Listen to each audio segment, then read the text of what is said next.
היה תלמיד של הבעל שם טוב, שלפני שהבעל שם טוב הסתדק, הוא היה משמש שלו, היה קראו לו, מישהו זוכר?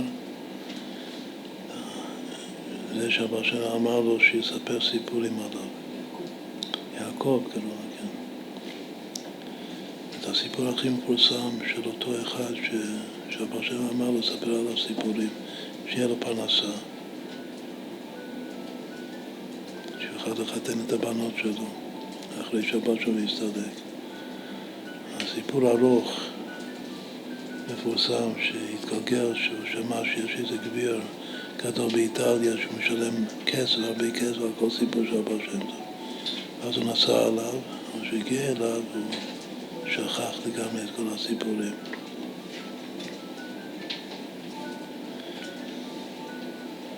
אותו גביר הזמין את כל העיירה שם, איפה שהיה באיטליה, בליל שבת, אחרי ביום שבת, בסעודה שלישית, שיבוא לשמוע את הסיפור, אבל הוא שכח. אז בבוש פנים הוא היה צריך לנסוע משם בלי לספר. אבל כשהוא רק יצא מהעיר, אז פתאום הוא נזכר בסיפור אחד. ואז הוא חזר, ואז שוב הגביר מאוד שמח. כמה שהוא שכח, הגביר הזה קיבל את זה בסבר פנים יפות, וקיבל אותו וניחם אותו. כשהוא נסע מהמקום, אז פתאום הוא נזכר רק בסיפור אחד מתוך המאות אלפים סיפורים שהיו לו. אז הוא מיד חזר, ושוב הוא הזמין את כולם לבוא, ואז הוא סיפר סיפור מפורסם שבו שם הגיעו לאיזה כפר, ושם היה יומי דם, והיה מסוכן לצאת החוצה, סכנת נפשות, והוא דפק בדלת של איזה יהודי שם, והוא פחד לפתוח את הדלת. מה שהגויים היו עושים ביומי דם ליהודים, פוגרומים. והבעל שם אמר לו שאין מה לפחד, ובקושי רב הוא הסכים לפתוח את הדלת ולהכניס אותו בפנים. אחר כך הסדר היה שהראש הכמרים, יש הרבה דירוג בכמרים כידוע. אז ראש הכמרים הוא נושא דרשה, ואחרי הדרשה הוא מרהיב את כל הגויים הצעירים, ואז הם יוצאים ועושים שמות. שוברים כל הבתים שהיהודים שוברים את החלונות דלתות, ואם עושים איזה יהודי ברחוב, זה אחת דתו. אז הבשם בבית הוא אמר לשמש שלו, שזה רבי יעקב, הוא אמר לו שתלך,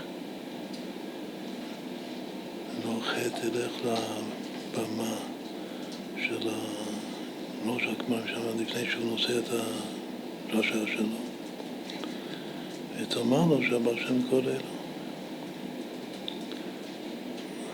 אז הוא הלך ועבר כולם כאילו שלא ראו אותו, היה רואה ואינו נראה, הוא הגיע עד למעלה, איפה שיושב שם, והוא אמר לו שיש פה הבעל שם טוב, והוא קרא לך. אז הוא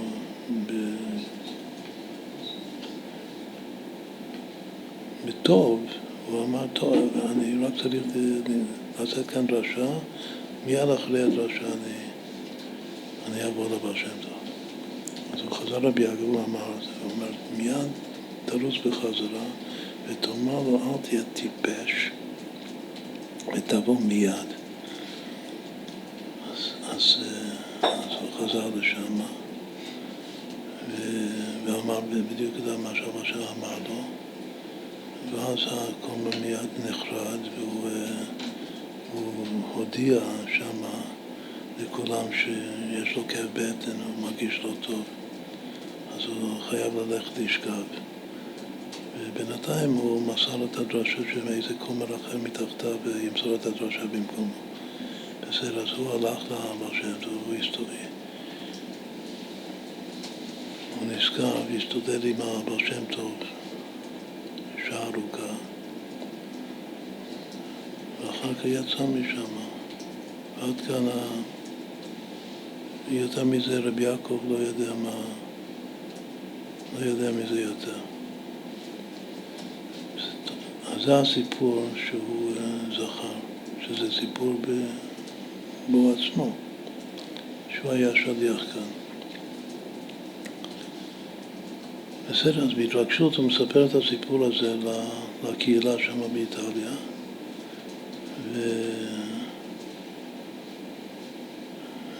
ואז הגביר הזה שהזמין אותו, אז הוא נורא התרגש, והוא קם בפני כולם, וכולם מכירים אותו שהוא העשיר, כאילו יהודי חרדי ויודע ספר, וגם הגביר של המקום. אז הוא כבר לעם ועדה אומר שתדעו לכם רבותיי, שאני אותו כומר ראשי. נולדתי יהודי, אבל בגיל צעיר חטפו אותי הגויים ושמו אותי במנזר, שהייתי ילד קטן, וגדלתי ונעשיתי ראש הכמרים, בישופ חשוב. כמה ימים לפני הסיפור הזה, אז אבא שלי הופיע בחלום והפציר בי שאני חייב לחזור ליהדות שלי, לעזוב את הנצרות. והוא הופיע כמה פעמים, יום אחר יום, הוא בא אליי. ואחר כך הוא אמר לי בחלום שיבוא לכאן צדיק שקוראים לו בר שם טוב, ברגע שהוא יזמין אותך לבוא, תבוא אליו. וככה זה בדיוק היה. בשיחה שהסתודדו ביחד, אז הבר שם טוב כאילו גמר להחזיר אותו בתשובה, אז הוא כמובן הוא ברח מהמקום. הוא שאל אותו מתי אני אדע שהשם כיפר על כל העוונות שלי. אז הבר שם אמר לו בפירוש שתדע שיגיע לכאן מישהו, שמגיע אליך מישהו שיספר את הסיפור הזה, אז תדע שהשם כיפר עליך. לכן הוא כל כך קיבל אותו, הוא מיד הכיר אותו. כשהוא הגיע לבית שלו, הוא ראה מי זה. זה אותו אחד שהזמין אותו. רק שיעקב לא הכיר אותו. אז לכן הוא התייחס כל כך יפה, והוא הבין זה שהוא שכח את כל הסיפורים שלו, הוא הבין שזה בגללו, כלומר שהוא עוד לא ראוי, הוא עוד לא זכה לכפרה. אחר כך שהוא יצא, אז הוא בכה והתחנן להשם ועשה תשובה, ואז שהוא יצא החוץ זה גם כן מתאים לכלל הגדול של בר שם טוב, שגילוי אלוקות זה שאתה כאילו גומר משהו וכאילו מתייאש וחוזר הביתה, בכלל שאתה לאחר המעשה פתאום יש גילוי אלוקות. וגם כאן, אחרי הייאוש, אז פתאום הוא נזכר, וגם את כל המאות אלפי סיפורים רק נזכר בסיפור אחר, שזה הסיפור, מה שצריך. אז הוא חזר וסיפר, וזה ההמשך, מה שסכום אדיר הוא עכשיו העניק לרבי יעקב. שעם הקצב הזה הוא חיתן את כל הבנות וחי ברווחה. סיפרנו את זה בגלל זיכרונות. בראש שנה אנחנו אומרים מלכויות וזיכרונות ושופרות. זה הכל קשור לקודש ברוך הוא כמובן. אבל יש גם כן ויהי בשלום מלך, שזה פסוק של מלכות, של מלכויות. בהתאסף ראשי עם יחד שבטי ישראל, אז מלך, שני פירושים, או שמלך זה השם, או שמלך זה משה רבנו, שהוא גם מלך. שניהם זה ויהי בשלום מלך. שני פירושים אמיתיים. אז גם במלכויות, בזיכרונות, בשופרות, אז יש כוונה פשוטה שזה קשור לצדיק, ואומר כולם צדיקים. מה זה מלכויות? בהתקשרות לצדיק, כמו לבר שם טוב ולרבי, יש לקבל את מלכותו. מה הכוונה? איך מקבלים את מלכותו? על ידי קיום ההוראות שלו. מלך נותן פקודות, עושה מצוות, כל המצוות ומצוות המלך כתוב. אז אם אני מתחייב, זה קבלת עול מלכות שמיים, או כאן קבלת עול של הצדיק, שאני מקושר אליו.